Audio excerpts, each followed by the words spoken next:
யோபு 31 அதிகாரம். என் கண்களோட உடன்படிக்கை பண்ணின நான் ஒரு கன்னிகையின் மேல் நினைப்பாயிருப்பதெப்படி? அப்பொழுது உன்னதங்களிலிருந்து தேவன் அளிக்கும் பங்கும் உன்னதத்திலிருந்து சர்வ வல்லவர் கொடுக்கும் சுதந்திரமும் கிடைக்குமோ? மாறுபாடானவனுக்கு ஆபத்தும் அக்கிரம செய்கைக்காரருக்கு ஆக்கினையும் அல்லவோ கிடைக்கும். அவர் என் வழிகளை பார்த்து என் நடைகளை எல்லாம் எண்ணுகிறார் அல்லவோ? நான் மாயையிலே நடந்தேனோ, என் கால் கபடு செய்ய தீவிரித்ததோ என்று சுமுத்திரையான தராசிலே தேவன் என்னை நிறுத்து என் உத்தமத்தை அறிவாராக. என் நடைகள் வழியை விட்டு விலகினதும் என் இருதயம் என் கண்களை பின்தொடர்ந்ததும் ஏதாகிலும் ஒரு மாசு என் கைகளில் ஒட்டி கொண்டதும் உண்டானால் அப்பொழுது நான் விதைத்ததை வேறொருவன் புசிப்பானாக. என் பயிர்கள் வேறற்று போக கடவது. என் மனம் யாதொரு ஸ்திரீயின் மேல் மயங்கி அயலானுடைய வாசலை நான் எட்டி பார்த்ததுண்டானால் அப்பொழுது என் மனைவி வேறொருவனுக்கு மாவரைப்பாளாக. வேற்று மனிதர் அவள் மேல் சாய்வார்களாக. அது தோஷம், அது நியாயாதிபதிகளால் விசாரிக்கப்படும் அக்கிரமமாமே. அது பாதாள பரியந்தம் பட்சிக்கும் அக்கினியாய் என் சம்பத்தை எல்லாம் நிர்மூலமாக்கும். என் வேலைக்காரனானாலும் என் வேலைக்காரியானாலும் என்னோடு வழக்காடும் போது அவர்கள் நியாயத்தை நான் அசட்டை பண்ணி இருந்தால் தேவன் எழும்பும் போது நான் என்ன செய்வேன்? அவர் விசாரிக்கும் போது நான் அவருக்கு என்ன மறு உத்தரவு சொல்லுவேன்? தாயின் கற்பத்தில் என்னை உண்டு பண்ணினவர் அவனையும் உண்டு பண்ணினார் அல்லவோ? ஒரே விதமான கற்பத்தில் எங்களை உருவாக்கினார் அல்லவோ? எளியவர்கள் வாஞ்சித்ததை நான் கொடாதிருந்து விதவையின் கண்களை பூத்து போக பண்ணி தாய் தகப்பன் இல்லாத பிள்ளை என் ஆகாரத்தில் சாப்பிடாமல் நான் ஒருவனாய் சாப்பிட்டதுண்டோ? என் சிறு வயது முதல் அவன் தகப்பனிடத்தில் வளர்வது போல் என்னோடே வளர்ந்தான். நான் என் தாயின் கற்பத்திலே பிறந்தது முதல் அப்படிப்பட்டவர்களை கைலாக கொடுத்து நடத்தினேன். ஒருவன் உடுப்பில்லாததினால் மடிந்து போகிறதையும் ஏழைக்கு மூட வஸ்திரமில்லாதிருக்கிறதையும் நான் கண்டபோது அவன் என் ஆட்டுமயிர் கம்பளியினாலே அனல் கொண்டதினால் அவன் இடை என்னை புகழாதிருந்ததும் ஒலிமுக வாசலில் எனக்கு செல்வாக்குண்டென்று நான் கண்டு திக்கற்றவனுக்கு விரோதமாய் என் கையை நீட்டினதும் உண்டானால் என் கைப்பட்டை தோளிலிருந்து சரிந்து என் புயத்து எலும்பு முறிந்து போவதாக. தேவன் ஆக்கினை இடுவார் என்றும் அவருடைய மகத்துவத்தை உத்தரிக்க கூடாதென்றும் எனக்கு பயங்கரமாயிருந்தது.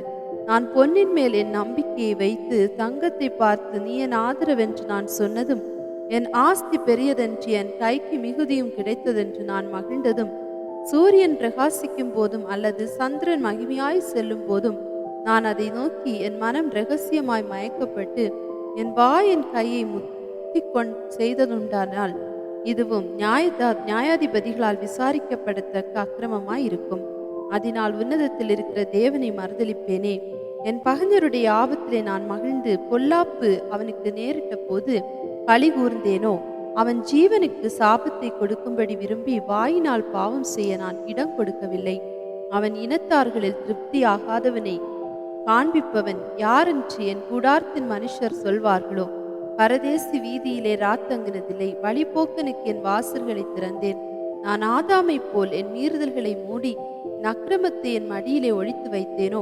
திரளான என் கூட்டத்துக்கு நான் பயந்ததினாலாவது ஜனத்தார் பண்ணும் இகழ்ச்சி என்னை திடுக்கிட பண்ணினதினாலாவது நான் பேசாதிருந்து வாசற்படியை விட்டு புறப்படாதிருந்தேனோ? என் வழக்கை கேட்கிறவன் ஒருவன் இருந்தால் நலமாயிருக்கும். இதோ சர்வ வல்லவர் எனக்கு உத்தரவு அருளி செய்யவும் என் எதிராளி தன் வழக்கை எழுதி கொடுக்கவும் எனக்கு விருப்பம் உண்டு. அதை நான் என் தோளின் மேல் வைத்து எனக்கு கிரீடமாக தரித்து கொள்வேனே.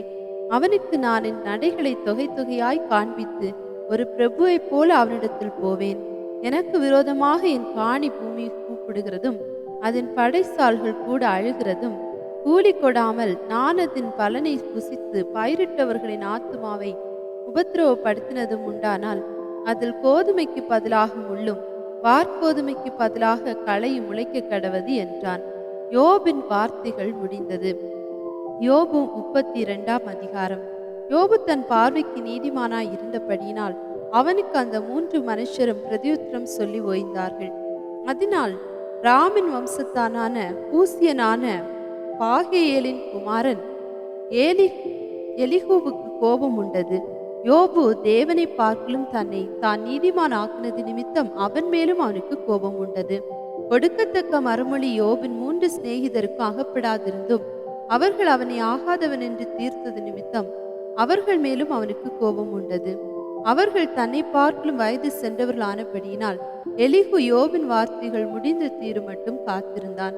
அந்த 3 மனுஷரின் வாயிலும் மறு உத்தரவு பிறக்கவில்லை என்று எலிகு கண்டபோது அவனுக்கு கோபம் உண்டது. ஆதலால் பரகேயலின் குமாரனாகிய எலிகு என்னும் பூசியன் பிரதித்திரமாக, நான் இள வயதுள்ளவன், நீங்களோ விருதாப்பியர். ஆகையால் நான் அஞ்சி என் அபிப்பிராயத்தை உங்களுக்கு முன்பாக வெளிப்படுத்த பயந்திருந்தேன். முதியோர் பேசட்டும், வயது சென்றவர்கள் ஞானத்தை அறிவிக்கட்டும் என்றிருந்தேன். ஆனாலும் மனுஷரில் ஒரு ஆவி உண்டு, சர்வவல்லவருடைய சுவாசமே அவர்களை உணர்வுள்ளவர்களாக்கும். பெரியோரெல்லாம் ஞானிகள் அல்ல, முதியோரெல்லாம் நீதியை அறிந்தவர்களும் அல்ல. ஆகையால் எனக்கு செவி கொடுங்கள், நானும் என் அபிப்பிராயத்தை வெளிப்படுத்துவேன் என்றேன். இதோ உங்கள் வசனங்கள் முடிய மட்டும் காத்திருந்தேன். நீங்கள் சொல்லத்தக்கதை ஆராய்ந்து தேடும் மட்டும் உங்கள் நியாயங்களுக்கு செவி கொடுத்தேன். நான் உங்கள் சொல்லை கவனித்தேன். ஆனாலும் இதோ உங்களில் யோபுக்கு நியாயத்தை தெரிய காட்டி அவருடைய வசனங்களுக்கு ஏற்ற பிரதியுத்தரம் சொல்லுகிறவன் இல்லை. ஞானத்தை கண்டுபிடித்தோம் என்று நீங்கள் சொல்லாதபடி பாருங்கள். மனுஷன் அல்ல, தேவனே அவரை ஜெயங்கொள்ள வேண்டும். அவர் என்னை பார்த்து பேசினதில்லை. நீங்கள் சொன்ன வார்த்தைகளினால் நான் அவருக்கு பிரதியுத்தரம் சொல்வதும் இல்லை. அவர்கள் கலங்கி அப்புறம் பிரதியுத்தரம் சொல்லாதிருக்கிறார்கள். அவர்களுக்கு பேச்சு அற்று போயிற்று. அவர்கள் பேசார்களோ என்று காத்திருந்தேன். ஆனாலும் அவர்கள் அப்புறம் மறுமொழி கொடாமல் இருந்தபடியினால் நானும் பிரதியுத்தரமாக எனக்கு தோன்றிய மட்டும் சொல்லுவேன். நானும் என் அபிப்பிராயத்தை வெளிப்படுத்துவேன். வார்த்தைகள் எனக்குள் நிறைந்திருக்கிறது. என் உள்ளத்தில் உள்ள ஆவி என்னை நெருக்கி ஏவுகிறது. இதோ என் உள்ளம் அடைக்கப்பட்டிருந்து புது துருத்திகள் முதலாய் பீர பண்ணுகிற புது ரசத்தை போலிருக்கிறது. நான் ஆறுதல் அடையும்படி பேசுவேன். என் உதடுகளை திறந்து பிரதியுத்தரம் சொல்லுவேன். நான் ஒருவருடைய முகத்தை பாராமலும் ஒரு மனுஷனுக்கும் இச்சகம் பேசாமலும் இருப்பேனாக. நான் இச்சகம் பேச அறியேன். பேசினால் என்னை உண்டாக்கினவர் சீக்கிரமாய் என்னை எடுத்துக்கொள்வார். யோபு 33 அதிகாரம். யோபே, என் நியாயங்களை கேளும், என் வார்த்தைகளுக்கெல்லாம் செவிகொடும். இதோ என் வாயை இப்பொழுது திறந்தேன். என் வாயில் இருக்கிற என் நாவானது பேசும். என் வார்த்தைகள் என் இருதயத்தின் உண்மைக்கு ஒத்திருக்கும். நான் அறிந்ததை என் உதடுகள் சுத்தமாய் வசனிக்கும். தேவனுடைய ஆவியானவர் என்னை உண்டாக்கினார். சர்வ வல்லவருடைய சுவாசம் எனக்கு உயிர் கொடுத்தது. உம்மாலே கூடுமானால் எனக்கு மறுமொழி கொடும். நீர் ஆயத்தப்பட்டு எனக்கு எதிராக நில்லும். இதோ உம்மை போல நானும் தேவனால் உண்டானவன், நானும் மண்ணினால் உருவாக்கப்பட்டவன். இதோ நீர் எனக்கு பயப்பட்டு கலங்க தேவையில்லை. என் கை உம்மேல் பாரமாய் இருக்க மாட்டாது. நான் காதார கேட்க நீர் சொன்னதும் எனக்கு கேள்வியான உம்முடைய வார்த்தைகளின் சத்தமும் என்னவென்றால், நான் மீறுதல் இல்லாத சுத்தன், நான் குற்றமற்றவன், என்னில் அக்கிரமம் இல்லை. இதோ என்னில் அவர் குற்றம் பிடிக்க பார்க்கிறார். என்னை தமக்கு சத்ருவாக எண்ணிக்கொள்கிறார். அவர் என் கால்களை தொழுவிலே மாட்டி என் நடைகளை எல்லாம் காவல்படுத்துகிறார் என்று சொன்னீர். இதிலே நீர் நீதி உள்ளவர் அல்லவென்று உமக்கு பிரதியுத்தரமாக சொல்லுகிறேன். மனுஷனை பார்க்கலும் தேவன் பெரியவராயிருக்கிறார். அவர் தம்முடைய செயல்கள் எல்லாவற்றையும் குறித்து காரணம் சொல்லவில்லை என்று நீர் அவரோட ஏன் வழக்காடுகிறீர்? தேவன் ஒரு விசை சொல்லி இருக்கிற காரியத்தை 2ஆம் விசை பார்த்து திருத்துகிறவர் அல்லவே. கனநித்திரை மனுஷர் மேல் இறங்கி அவர்கள் படுக்கையின் மேல் அயர்ந்திருக்கையில் அவர் ராக்காலத்து தரிசனமான சொப்பனத்திலே மனுஷருடைய செவிக்கு தாம் செய்யும் காரியத்தை வெளிப்படுத்தி அதை அவர்களுக்கு வரும் தண்டனையினாலே முத்திரை போட்டு மனுஷன் தன்னுடைய செய்கையை விட்டு நீங்கவும் மனுஷருடைய பெருமை அடங்கவும் செய்கிறார். இவ்விதமாய் அவன் ஆத்துமாவை படுகுழிக்கும் அவன் ஜீவனை பட்டய வெட்டுக்கும் தப்புவிக்கிறார். அவன் தன் படுக்கையிலே வாதையினாலும் தன் சகல எலும்புகளிலும் அகோரமான நோவினாலும் தண்டிக்கப்படுகிறான். அவன் ஜீவன் அப்பத்தையும் அவன் ஆத்துமா ருசிகரமான போஜனத்தையும் அரோசிக்கும். அவன் மாம்சம் காணப்படாதபடிக்கு அழிந்தும் மூடப்பட்டிருந்த அவன் எலும்புகள் வெளிப்படுகிறது. அவன் ஆத்மா பாதாளத்துக்கும் அவன் பிராணன் சாவுக்கும் சமீபிக்கிறது.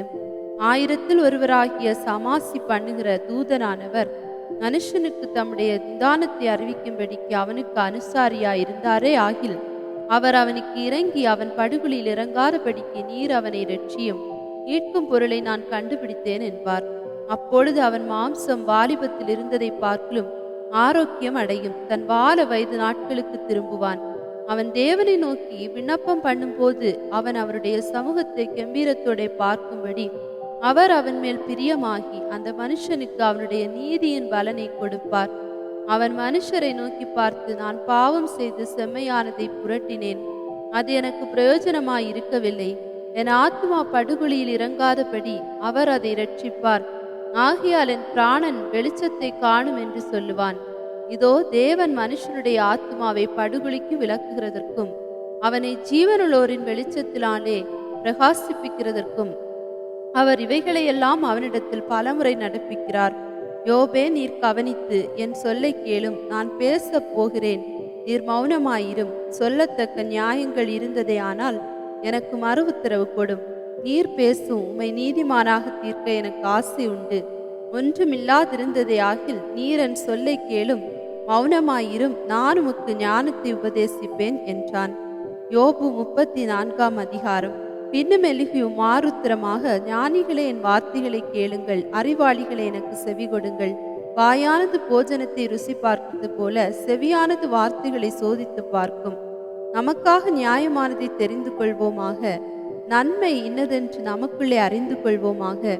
யோபு, நான் நீதிமான், தேவனின் நியாயத்தை தள்ளிவிட்டார் என்றும், நியாயம் என்னிடத்தில் இருந்ததும் நான் பொய்யன் என்று எண்ணப்படுகிறேன். மீறுதல் இல்லாதிருந்தும் அம்பினால் எனக்கு உண்டான காயம் ஆறாதாய் இருக்கிறதென்றும் சொன்னாரே. யோபை போலவே பரியாசம் பண்ணுதலை தண்ணீரை போல் குடித்து அக்கிரமக்காரரோடே கூடிக்கொண்டு துன்மார்க்கரோடே திரிகிறவன் யார்? எப்படியெனில் தேவன் மேல் பிரியம் வைக்கிறது மனுஷனுக்கு பிரயோஜனம் அல்ல என்றாரே. ஆகையால் புத்திமான்களே எனக்கு செவி கொடுங்கள். அக்கிரமம் தேவனுக்கும் அநீதி சர்வ வல்லவருக்கும் தூரமாய் இருக்கிறது. மனுஷனுடைய செய்கைக்கு தக்கதை அவனுக்கு சரிகட்டி அவனவன் நடக்கைக்கு தக்கதாக அவனவனுக்கு பலனளிக்கிறார். தேவன் அநியாயம் செய்யாமலும் சர்வ வல்லவர் நீதியை புரட்டாமலும் இருக்கிறது மெய்யே. பூமியின் மேல் மனுஷனுக்கு அதிகாரம் கொடுத்தவர் யார்? பூச்சகரம் முழுதையும் ஒழுங்குபடுத்தினவர் யார்? அவர் தம்முடைய இருதயத்தை அவனுக்கு விரோதமாக திருப்பினாராகில் அவனுடைய ஆவியையும் அவனுடைய சுவாசத்தையும் தம்மிடத்தில் இழுத்து கொள்ளுவார். அப்படியே மாம்சமான யாவும் ஏகமாய் ஜீவித்து போம். மனுஷன் தூளுக்கு திரும்புவான். உமக்கு உணர்விருந்தால் இதை கேளும், என் வார்த்தைகளின் சத்தத்துக்கு செவிகொடும். நீதியை பகைக்கிற ஒருவன் ஆளக்கூடுமோ? மகா நீதிபரரை குற்றப்படுத்துவீரோ? ஒரு ராஜாவை பார்த்து நீ பொல்லாதவன் என்றும் அதிபதிகளை பார்த்து நீங்கள் அக்கிரமக்காரர் என்றும் சொல்லத்தகுமோ? இப்படி இருக்க பிரபுக்களின் முகத்தை பாராமலும் ஏழையை பார்க்கலும் ஐஸ்வர்யவானை அதிகமாய் எண்ணாமலும் இருக்கிறவரை நோக்கி இப்படி சொல்லலாமா? இவர்கள் எல்லாரும் அவர் கரங்களின் கிரியையே. இப்படிப்பட்டவர்கள் சடுதியில் சாவார்கள். ஜனங்கள் பாதி ஜாமத்தில் கலங்கி ஒளிந்து போவார்கள். காணாத கையினால் பலவந்தர் அழிந்து போவார்கள். அவருடைய கண்கள் மனுஷருடைய வழிகளை நோக்கி இருக்கிறது. அவருடைய நடைகளெல்லாம் அவர் பார்க்கிறார். அக்கிரமக்காரர் ஒழித்து கொள்ளத்தக்க அந்தகாரமும் இல்லை, மரண இருளும் இல்லை. மனுஷன் தேவனுடைய வழக்காடும்படி அவர் அவன் மேல் மிஞ்சினதொன்றையும் சுமத்த மாட்டார். ஆராய்ந்து முடியாத நியாயமாய் அவர் வல்லமை உள்ளவர்களை நொறுக்கி வேறே மனுஷரை அவர்கள் ஸ்தானத்திலே நிறுத்துகிறார். அவர்கள் கிரியைகளை அவர் அறிந்தவரானபடியால் அவர்கள் நசுங்கி போகத்தக்கராய் ராக்காலத்தில் அவர்களை கவிழ்த்து போடுகிறார். அவர்கள் அவரை விட்டு பின்வாங்கி அவருடைய எல்லா வழிகளையும் உணர்ந்து கொள்ளாமல் போனபடியினாலும் எளியவர்களின் கூக்குரல் அவரிடத்தில் சேரும்படி செய்ததினாலும் சிறுமையானவனுடைய கூக்குரலை கேட்கிற அவர் எல்லாரும் பார்க்கும்படி அவர்களை துன்மார்க்கர் என்று அடிக்கிறார். நியாயக்காரன் ஆழாதபடிக்கு ஜனங்கள் சிக்கிக் கொள்ளப்படாதபடிக்கும் ஒரு ஜனத்துக்கானாலும் ஒரு மனுஷனுக்கானாலும் அவர் சமாதானத்தை அருளினால் யார் கலங்க பண்ணுவான்? யார் தமது முகத்தை மறைத்தால் அவரை காண்கிறவன் யார்? நான் தண்டிக்கப்பட்டேன், நான் இனி பாவம் செய்ய மாட்டேன். நான் காணாத காரியத்தை நீர் எனக்கு போதியும். நான் அநியாயம் பண்ணினேனானால் நான் இனி அப்படி செய்வதில்லை என்று தேவனை நோக்கி சொல்லத்தகுமே. நீர் அப்படி செய்ய மாட்டோம் என்கிறபடியினால் உம்மோடு இருக்கிறவர்களில் ஒருவனை உமக்கு பதிலாக அதை செய்ய சொல்லுவீரோ? நான் அல்ல, நீரே தெரிந்து கொள்ள வேண்டும். அல்லவென்றால் நீர் அறிந்திருக்கிறதை சொல்லும். யோபு அறிவில்லாமல் பேசினார். அவர் வார்த்தைகள் ஞானமுள்ளவைகள் அல்லவென்று புத்தியுள்ள மனுஷர் என் பட்சமாய் பேசுவார்கள். ஞானமுள்ள மனுஷனும் எனக்கு செவி கொடுப்பான். அக்கிரமக்காரர் சொன்ன மாறுத்தரவுகளின் நிமித்தம் யோபு முற்று முடிய சோதிக்கப்பட வேண்டியதே என் அபேட்சை. தம்முடைய பாவத்தோட மீறுதலை கூட்டினார். அவர் எங்களுக்குள்ளே கைகொட்டி தேவனுக்கு விரோதமாய் தம்முடைய வார்த்தைகளை மிகுதியாக வசனித்தார் என்றான். யோபு 35 அதிகாரம். பின்னும் எலிஹூ மாறுத்திரமாக, என் நீதி தேவனுடைய நீதியை பார்க்கலும் பெரியதென்று நீர் சொன்னதும் நியாயம் என்று எண்ணுகிறீரோ? நான் பாவியாய் இராததினால் எனக்கு பிரயோஜனம் என்ன, பலன் என்ன என்று சொன்னீர். உமக்கும் உம்மோட இருக்கிற உம்முடைய சிநேகிதருக்கும் நான் பிரதியுத்தரம் சொல்லுகிறேன். நீர் வானத்தை அண்ணாந்து பார்த்து உம்மை பார்க்கும் உயரமாய் இருக்கிற ஆகாய மண்டலங்களை கண்ணோக்கும்.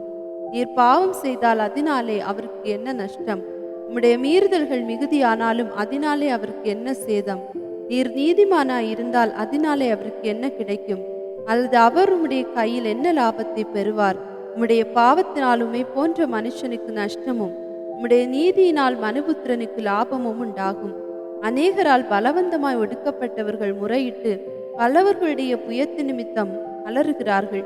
பூமியின் மிருகங்களை பார்க்கலும் எங்களை புத்திமான்களும், ஆகாசத்து பறவைகளை பார்க்கலும் எங்களை ஞானவான்களும் ஆக்கி, என்னை உண்டாக்கினவரும் இருளில் கீதம் பாட அருள் செய்கிறவரும் ஆகிய என் சிருஷ்டி கர்த்தாவாகிய தேவன் எங்கே என்று கேட்பவன் ஒருவனும் இல்லை. அங்கே அவர்கள் பொல்லாதவர்களின் பெருமை நிமித்தம் கூப்பிடுகிறார்கள். அவரோ மறு உத்தரவு கொடுக்கிறதில்லை. தேவன் வீண் வார்த்தைகளுக்கு செவிகொடார். சர்வ வல்லவர் அதை கவனியார். அவருடைய தரிசனம் உமக்கு கிடைக்கிறதில்லை என்று நீர் சொல்லுகிறீரே. ஆனாலும் நியாய தீர்ப்பு அவரிடத்தில் இருக்கிறது. ஆகையால் அவருக்கு காத்து கொண்டிரும். இப்பொழுது அவருடைய கோபமானது நியாயத்தை முற்றிலும் விசாரியாது. அவர் இன்னும் ஒன்றையும் குறையற்ற விதமாய் தீர்க்கவில்லை. ஆகையால் யோபு வீணாய் தம்முடைய வாயை திறந்து அறிவில்லாமல் வார்த்தைகளை மிகுதியாக வசனிக்கிறார் என்றான்.